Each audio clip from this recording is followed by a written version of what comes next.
You're in the water loop.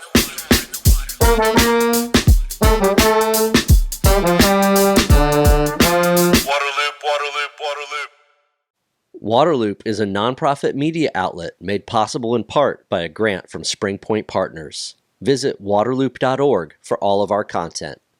This is episode number 141, The Market-Based Model of Water.org.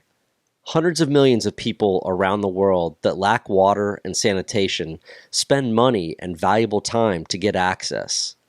The market-based model of water.org has helped 43 million people to use microloans to gain proper access to water and sanitation, and then use the saved money and time to better their lives. The approach is discussed in this episode with Gary White, co-founder and CEO of water.org, and author of a new book titled The Worth of Water. Gary also shares stories of how people have lifted themselves out of poverty, the role and impact of actor and water.org co-founder Matt Damon, and the path forward for the organization, which includes helping water providers to expand services to reach more people. You're in the water loop. Welcome to Waterloop. This is the host, Travis. Thrilled for this episode to be joined by Gary White, co-founder and CEO of water.org. Gary, thank you so much for coming on the podcast. Happy to be here, Travis. Yeah, I must say that I do have your new book, The Worth of Water, and I have to give a little shout out to my mother-in-law, Joan, who as soon as this was available, she ordered it for me. I have read it cover to cover, and incredibly informative. I really think that you guys made it approachable for people that aren't in water, but fascinating for people that are. So I recommend people read this. Want to dig into your work. The thing that really jumped out at me, the revelation for me when it comes to the global problem, is that there's a big number of people that can actually pay for water.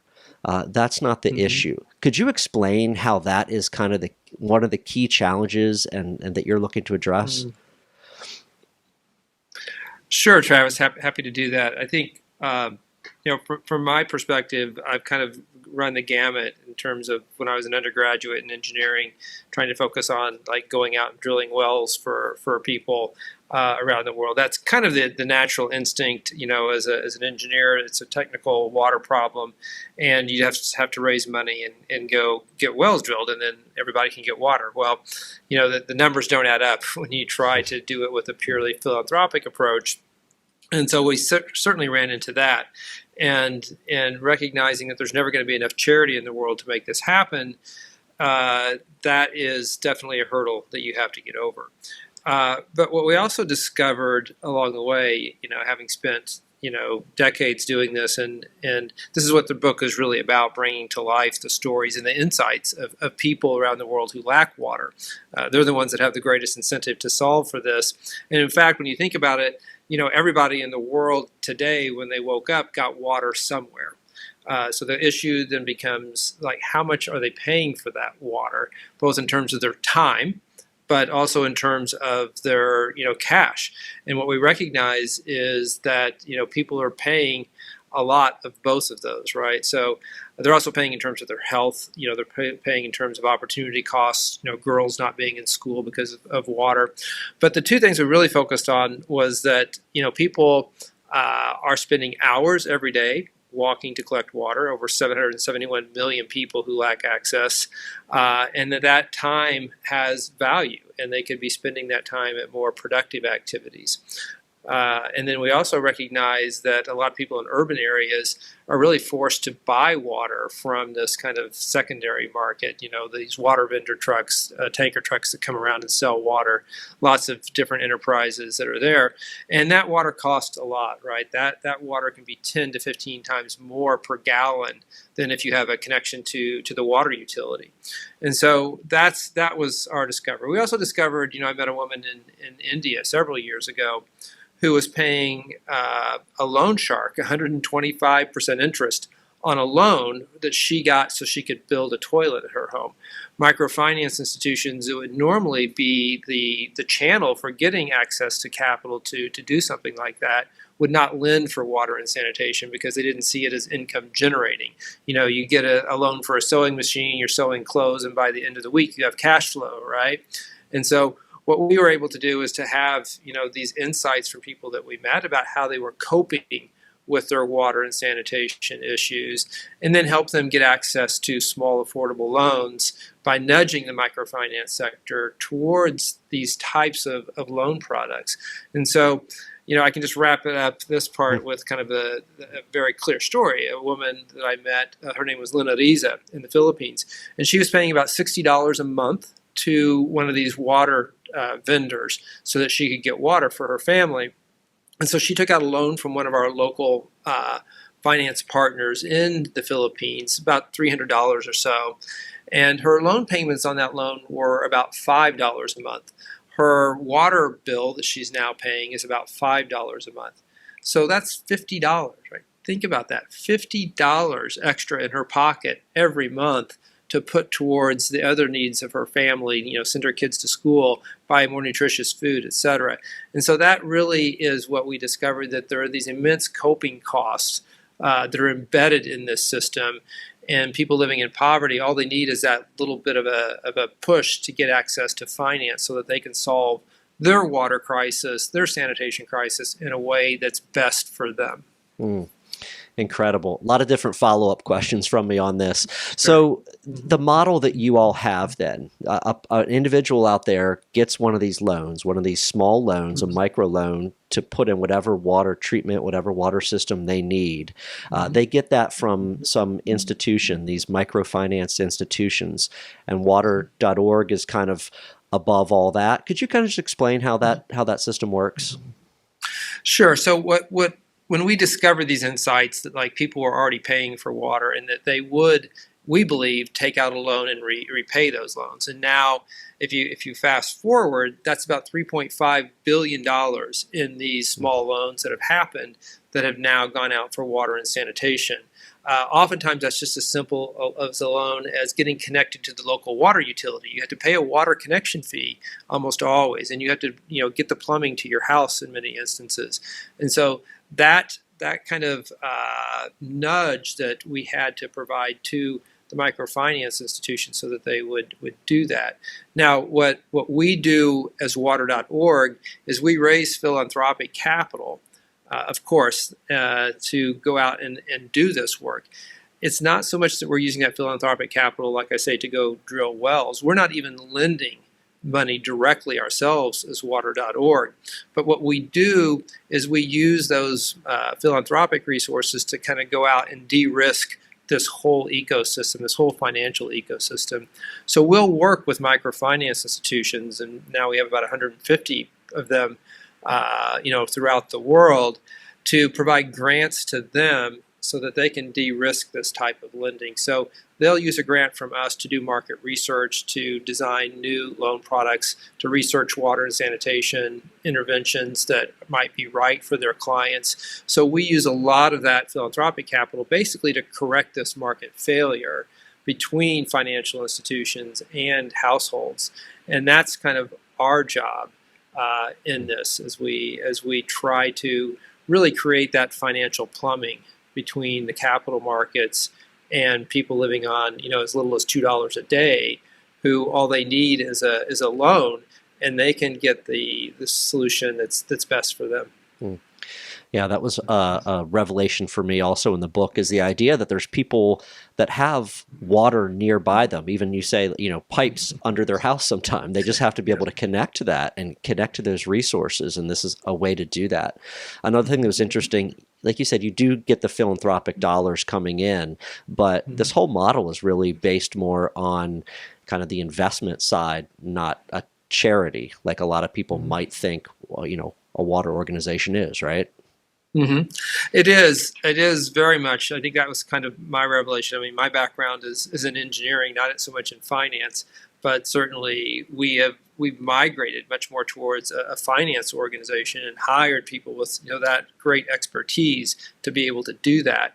And I think one of the things we talk in the book a lot about hurdles that we have to clear. You kind of clear one hurdle, one roadblock, and then there's another one in front of it. And so certainly demonstrating that people living in poverty are willing and able to pay for these services was one of the big roadblocks to clear. And now, like I say, we've worked with financial partners to reach more than 43 million people with this type of approach.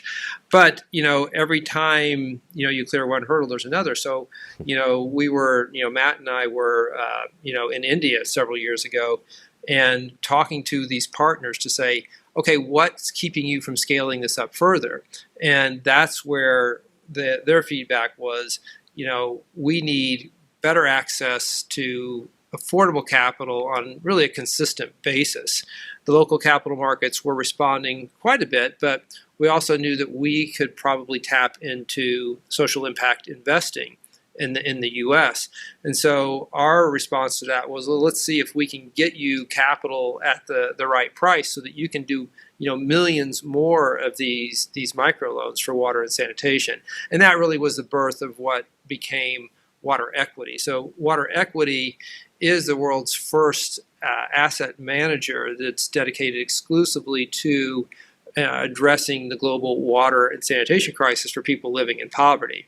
So we now raise funds through water equity, and investors get a financial return on their investment, and then we use those funds that we aggregate to then place debt with these microfinance partners around the world, who then break that into millions of microloans.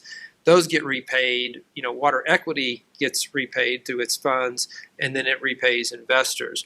So that really was kind of that final linkage of that global financial plumbing, where now we can actually raise money from investors. Investors get a competitive financial return on that, and then we can then connect that all the way down to people living on a few dollars a day to solve their personal water and sanitation crisis.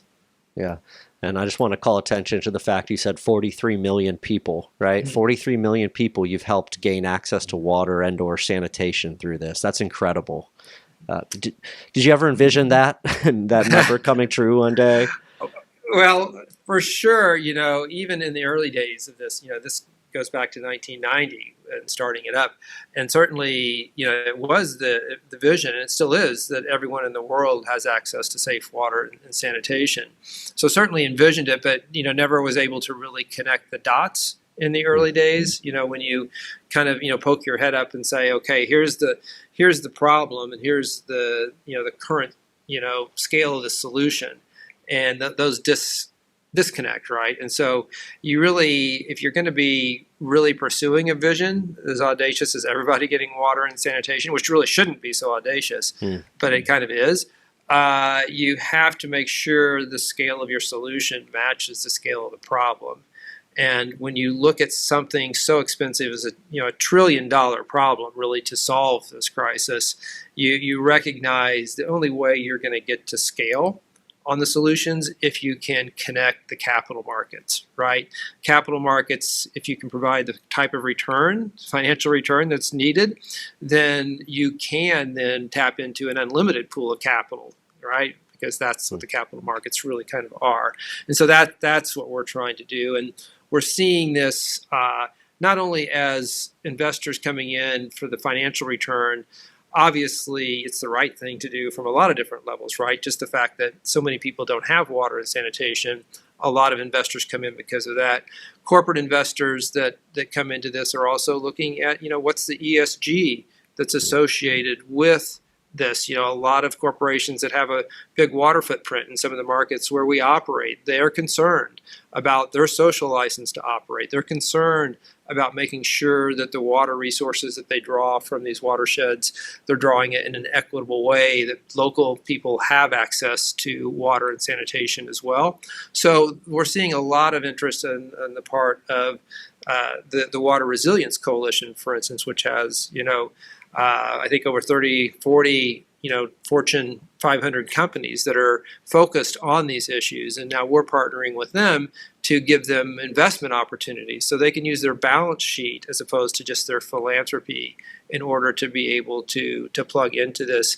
They've committed to reaching 300 million people with access to water, and so by helping them do that through finance as opposed to just drilling wells, they're going to, I believe, in partnership with us and others, meet that. You mentioned being at this for the past couple decades. I think in the book, you're not shy about talking about the failures along the way, but actually how you learn from those failures. Are there a couple that maybe jump out in your mind more than others that were real tough lessons, but key lessons? Yeah, for sure. And I think that's, one that comes to mind is when we first went down this road of instead of providing grants to water NGOs around the world, we offered them access to some loans. And, one of the things we discovered, it's really hard to turn an NGO into a financial institution. It's just a different kind of culture. It's a different kind of operating model. And so those loans only got repaid back, about 50 cents on the dollar. But we learned from that and then learned that, okay, who has that financial expertise? Who can we work through? And that's where the concept of, we had a lot of doors slammed in our face in terms of microfinance institutions when we first started doing this, right? They're like, no, there's no way we're going to make loans for toilets. How is that going to work, right? And so it was finally, knocking on enough doors and being persistent enough to find some that were willing to do this with us, again, with us providing them grants to kind of de-risk this.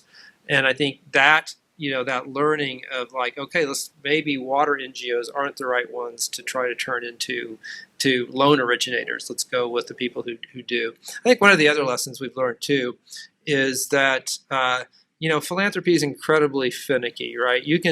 In fact, we've had this experience where we've worked with a lot of funders have given us, 5, 10, sometimes up to $20 million over the course of years. And we go out and reach millions of people with water. We go out and exceed all of the metrics that they have for us. But then they decide to kind of change, strategies or change philanthropic direction, right? So that's the thing about philanthropy. You can be doing an incredible job, meet all your goals, and you still quote unquote lose your customers. In the for-profit world, that really doesn't happen so much. If you're performing and you're providing valuable services, it keeps going. So that's something that we've learned, and frankly, that's what we're trying to inoculate ourselves against a little bit. We know that we need philanthropy, but we can't be overly dependent on it. And so as water equity scales up, and it receives management fees. We now have about $200 million in committed capital for water equity that's out there, generating impact. But that generates management fees, from the investors. And so as those fees begin to exceed the cost of running the business, instead of having some, for-profit partners that reap the delta on that revenue, that will flow back into water.org. So we're trying to create a sustainable revenue channel as a social enterprise so that we can be less dependent on philanthropy. Well, yeah, fantastic. I want to circle back before we look kind of maybe at where you all are headed going forward. I want to circle back to the people a little bit. You touched on it, but it's so critical to talk about the change that happens for people when they get one of these loans and they get water, they get sanitation, what that is like, how it's transformative, even more than just having the water itself.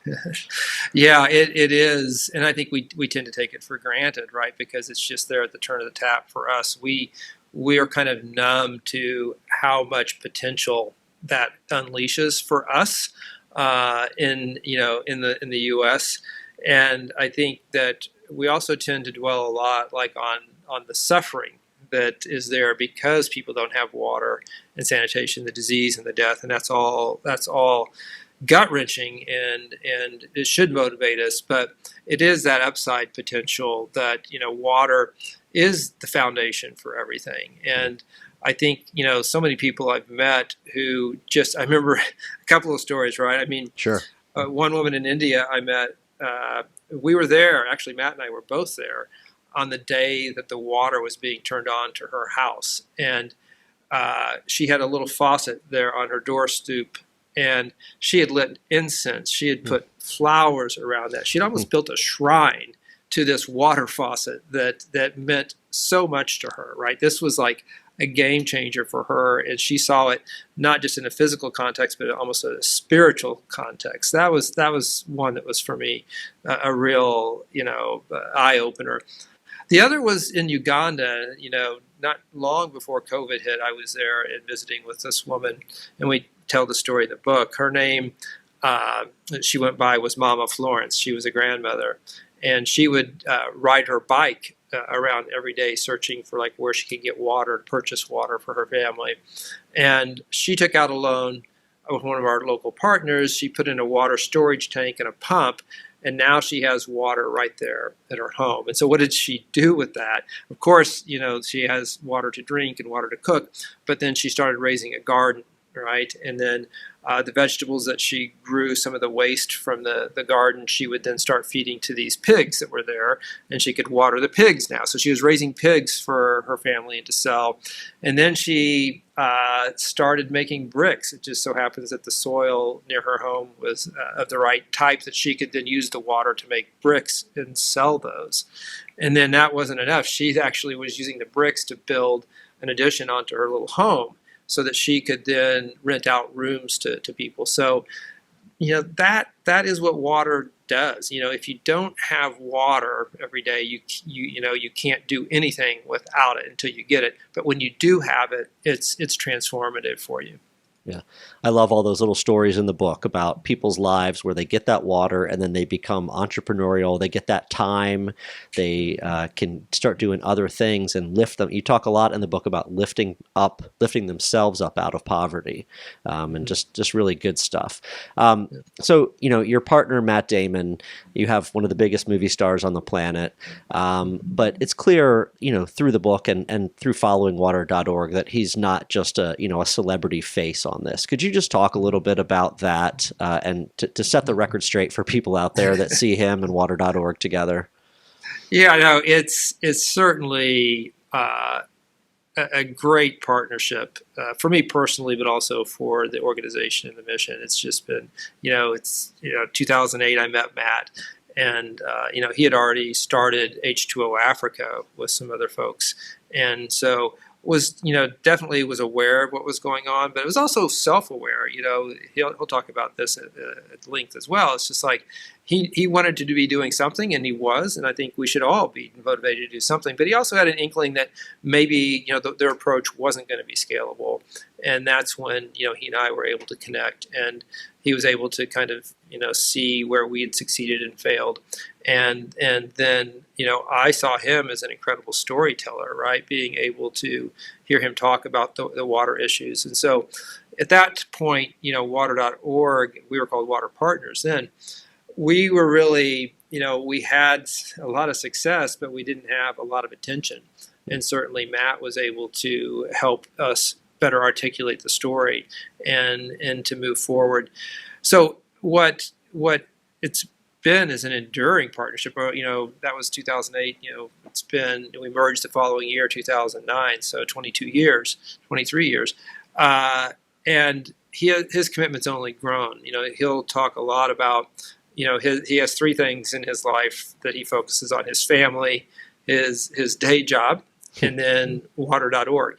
And this is his commitment. And you look at what he's been able to do, our relationship with Stella Artois, for instance, right? So, and crypto.com, Matt's and water.org have kind of worked with them, and that's driven, fees for Matt to do those engagements.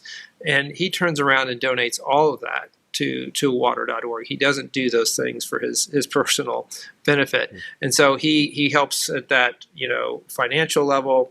He's become literally one of the world's water experts. When we go and sit down with people at the World Bank, he can definitely bring to the fore the issues that we're facing and how the solutions work. We're oftentimes, you may have caught us like on Squawk Box on CNBC. Matt's there really talking about water equity and the model. So he brings gravitas as well as a spotlight, as well as long-term financial support. Sure. So one of the other things you do in the book is you talk about the big numbers of the people in the world that don't have water, don't have sanitation, and then you break them into three groups on how you can kind of approach this. Could you explain that breakdown of the people in the world and how the path forward might go to help them? Yeah, so I think what we talk a lot about, I think, is market segmentation in terms of all the people that have access to water or don't have access to water. And I think that's kind of what's holding back kind of the charity only approach, because we just see everybody who lacks water and sanitation as monolithic, and they all need kind of that charity in order to help them get water. Certainly there are people that are at such a dire level of poverty, something like our water credit loan program doesn't really work.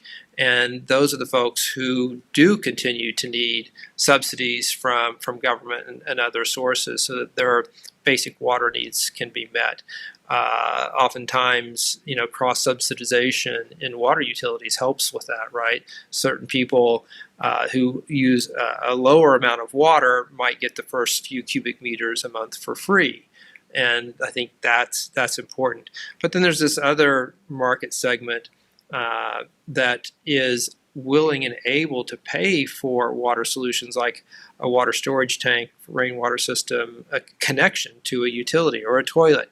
And those are the folks that we're trying to reach. And we really believe this is hundreds of millions of people who, but for having, that access to a small affordable loan, won't be able to get those things. And they're not, they don't want to wait around for charity forever. So if they're just given an opportunity, and this is very much a demand-driven approach, right? So we're not like giving people a free well that may not be maintained, but nobody's going to take out a loan for a solution that they don't want. And so that's the second part of this segmented market. So let's not say all those folks have to wait for charity, but let's give them the opportunity, should they want to take it, to have the finances that they need to do this. And then, of course, you have other people who won't even need our access that are able to be able to afford it even without that type of microloan. So going forward, I think you've touched on this a little bit, but what are the biggest challenges in front of you to continuing this great trajectory of providing water and sanitation to people? What might be some of your new barriers to expanded progress that you're hitting up against and trying to find ways around? Yeah, I think, as I mentioned, it's there's always that philanthropic capital raising that needs to happen, and trying to continue pushing forward on that. I think what we also see is, as we are more successful at being able to stimulate this demand from the bottom up, people wanting to connect to the utility, being willing to pay a connection fee and a water bill, if they can connect. But what if the pipes aren't there? What if the infrastructure isn't in some of these marginal neighborhoods so that people are able to connect? And that's where we're going with water.org and Water Equity. We're working much more now with service providers, utilities, to be able to help them get access to capital, either through Water Equity. So Water Equity is now, its next fund that we'll launch later this year will be focused on infrastructure finance. And so we can see this limitation of the top-down capital. If it's not there, then this bottom-up capital doesn't have any way to use that to get access. So that's kind of the next big hurdle for that. We've got a great team. We've been able to kind of hire ahead of the curve and develop great expertise in water equity, and adding staff, all the time, who can help us kind of crack the code on infrastructure finance, because that's not easy, right? Low and middle income countries investing in water utilities, water service providers, that's not easy. And there's a lot of kind of, failures in that space. So what we're trying to do is to go into it in a way that is, smart, sustainable. And this is the key thing too, making sure that we have the right partnerships, the right covenants in our financial support, so that the marginal neighborhoods get served and not just the more affluent ones as we work with utilities. Last question for you, about kind of your call to action or your message to others. You close in the book talking about how to tackle these big numbers, to provide water and sanitation. You need to build a wave, right? You need to get more and more people behind this. So donations to you all are still incredibly valuable from people. Awareness is valuable. What's your message maybe to the general listener? But then, like I said, a big part of this audience is people that are in the water industry and the water sector, various corners of it. What would you say to them? Well, I think one is that hopefully we have a range of options where people can participate. People, it's buying the book, right? Matt and I are donating all of our author fees for the book back to water.org. So just buying the book really helps support people who need water. Pass the book along, to a family, friend, or whatever. If you're in a book club, take it to the book club and put it up for a vote. So all of those things really do help, and those can be it's hard to know sometimes how do you contribute to a solution that's half a world away. But those things are real, and it helps. And basically, we've got our philanthropic cost down to about $5 per person to reach somebody with water because of all that leverage we get by raising the market capital. And so that translates $5 into somebody getting access to water. And then I think, for people, individuals, other foundations and corporations especially, we're always willing to talk to people about grant support and then about investing, right? So that's the other thing. People, accredited investors, actually can come into a fund and get that financial return while having impact. So what we want to do is create like a lot of on-ramps for people to be able to do this, whether they're motivated by the cause itself or the ESG that it might generate, by the financial return it might generate, or just because they want to know somebody around the world got water because of what they did. There's lots of ways. Great. Well, Gary, I was really excited to talk to you. I really appreciate your time. It's incredible the work that you're doing. I enjoyed the book a lot. I encourage other people to read it for sure. Thank you so much. Thanks, Travis. Appreciate it. Waterloop. Thank you for listening to the podcast. To find all episodes, sign up for email updates, and connect on social media, visit waterloop.org. Waterloop, Waterloop, Waterloop.